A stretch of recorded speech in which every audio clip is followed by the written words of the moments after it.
গণপরিবহনে নারীদের ভোগান্তি আর নিরাপত্তা কমাতে রাজধানীর সড়কে এবার শুধু নারীদের জন্য বিশেষ বাস। নারী চালক ও নারী কন্ডাক্টরের পরিচালনায় চালু হলো পিঙ্ক বাস। কর্মস্থল, শিক্ষা প্রতিষ্ঠান কিংবা প্রয়োজনীয় কাজে প্রতিদিনই গণপরিবহন ব্যবহার করেন অসংখ্য নারী। কিন্তু ভিড়, হয়রানি আর নিরাপত্তাহীনতার কারণে অনেক সময়ই স্বস্তিতে যাতায়াত করতে পারেন না তারা। এই ভোগান্তি কমাতে বিআরটিসির উদ্যোগে চালু হলো পিঙ্ক বাস। মঙ্গলবার রাজধানীর তেজগাঁও থেকে আনুষ্ঠানিকভাবে চালু হয়েছে বিশেষ এই বাস সার্ভিস।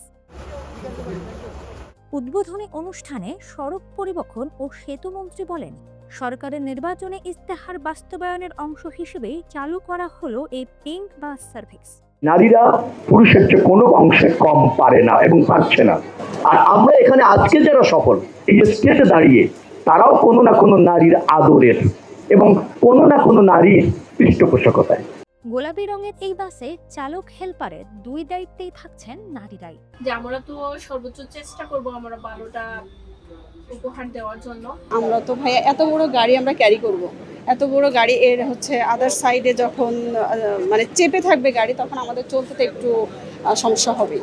যাত্রীরাও বলছেন, নিরাপদ যাতায়াতের পাশাপাশি গণপরিবহনে নারীদের কর্মসংস্থান ও অংশগ্রহণ নিশ্চিত করবে এই উদ্যোগ। বাসগুলো ঢাকা মহানগরীর 160টি এবং চট্টগ্রামে 12টি, বগুড়ায় 16টি, সর্বমোট 134টি স্টপেজে যাত্রী সেবা প্রদান করবে। সড়ক বিভাগের এই পিঙ্ক বাস সার্ভিস নারীদের এই যাতায়াতকে আতঙ্কমুক্ত, নিরাপদ ও সম্মানজনক করবে। কোন কোন রুটে চলবে এই বাস তা জানান বিআরটিসির চেয়ারম্যান।